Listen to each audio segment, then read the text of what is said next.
ولا تكونوا كالذين نسوا الله فأنساهم أنفسهم أولئك هم الفاسقون لا يستوي أصحاب النار وأصحاب الجنة أصحاب الجنة هم الفائزون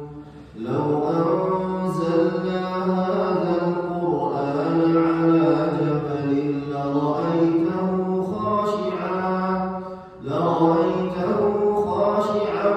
متصدعا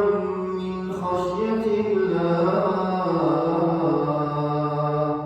وتلك الأمثال نضربها للناس لعلهم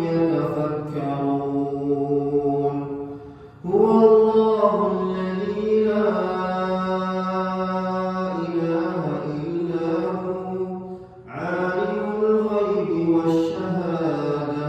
هو الرحمن الرحيم هو الله الذي لا إله إلا هو الملك القدوس السلام المؤمن المهيمن العزيز الجبار المتكبر سبحان الله عما يشركون هو الله الخالق البارئ المصور له الأسماء الحسنى